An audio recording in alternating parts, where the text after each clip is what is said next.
જો બેટા મહેનત કરવાથી ફાયદો શું થાય હું તમને કહું, એક નાનું મોટિવેશન આપી દઉં. હું જયારે કોલેજની અંદર હતો ને ત્યારે મારી પાસે મોબાઈલ નહોતો. તમારી પાસે અત્યારે કદાચ ટચ સ્ક્રીન વાળા મોબાઈલ છે, ચેક કરવું હોય તો કરી લો. ટચ સ્ક્રીન વાળા મોબાઈલ છે, કાં તો લેપટોપ છે, ટેબ્લેટ છે, ડેસ્કટોપ છે, બધું જ છે. મારી પાસે કશું જ નહોતું. હું સાયકલ બી નહોતી મારા ઘરમાં. કોલેજમાં મારા ઘરમાં સાયકલ આવી, એક ભાઈએ ફ્રી અમને આપી હતી સાયકલ છે, એ બી પેલી લેડીઝ વાળી સાયકલ, બરાબર, ગુલાબી કલર, એ લઈને હું ફેરવતો હતો. મને શરમ નહોતી આવતી કેમ કે ઘરની પરિસ્થિતિ નહોતી. ઘરમાં ડબલું નહીં, મોબાઈલ નંબર નહીં. કોલેજના બીજા સેમમાં ઘરે મોબાઈલ આવ્યો, નોકિયા 3310, એક જ નંબર, એ હજી નંબર ચાલુ જ છે, બરાબર, BSNL નો નંબર છે. એ વખતે એક ઘરમાં ડબલું આવ્યું.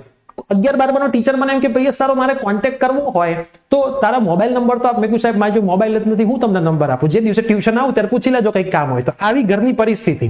તો એ દિવસે હું બેઠા બેઠા ઘણી વાર વિચારતો 12માં કે યાર આવું જ જીવન જીવવાનું છે. ક્યારે એવું જીવન નહીં જીવ્યા. સ્ટ્રીટ લાઇટ જે હોય ને, સ્ટ્રીટ લાઇટ, અમારા ઘરનું લાઇટ બિલ ઓછું આવે ને તો અમે ગવર્મેન્ટમાં રહેતા હતા એ વખતે. તેની જે સીડીઓની લાઇટ હોય ને એમાં હું ખુરશી નાખીને વાંચતો હતો 12માં કોલેજમાં કે ભાઈ ઘરનું બિલ મારું થોડું ઓછું આવે. અને અત્યારની પરિસ્થિતિ એવી છે, આ જો સેમસંગ S22 અલ્ટ્રા, હમણાં જ સેમસંગ S25 અલ્ટ્રા લોન્ચ થયો, આજો લીધો, પહેલા દિવસે મને મળ્યો. સેમસંગ સ્ટોર મારા ખાસ મિત્રો છે, 4 તારીખે લોન્ચિંગ હતું, 3 તારીખે મને મોબાઈલ આપ્યો, એનો વિડીયો બનાવવાનો હતો એટલે. તો આવી પરિસ્થિતિ બેટા તમારે જીવન જીવવું હોય ને, આવનારા 5 થી 6 વર્ષ જોરદાર મહેનત કરી લો. આવનારા 15 દિવસ તો કરવાના જ છે, હજી આવનારા 5 થી 10 વર્ષ છે, તમે જોરદાર મહેનત કરી લો, આખી જિંદગી જલસા છે. આ દિવસો તમારા નક્કી કરશે. મારા ઘરે આઈફોન બી છે, લેટેસ્ટ બધા આઈફોન છે. એવું નથી કે હું આ બધી વસ્તુનો ઘમંડ કરું છું, પણ આ બધી મહેનતની વસ્તુ છે. આ બધી વસ્તુમાં મારા પેરેન્ટ્સનો એક પણ રૂપિયો નથી.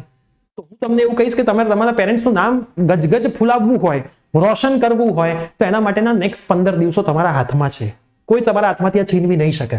તમારું ભવિષ્ય તમારા હાથમાંથી કોઈ છીનવી નહીં. જો નોકિયા 3310 વખતે હું એવું વિચારતો હોત કે મારી આખી જિંદગી આ નોકિયા 3310 જવાની છે તો એવું જ થાત.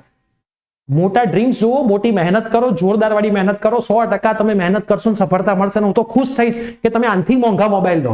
મારા સ્ટુડન્ટ તરીકે તમે આનથી મોંઘા મોબાઈલ લો, મને તો બહુ ખુશી છે.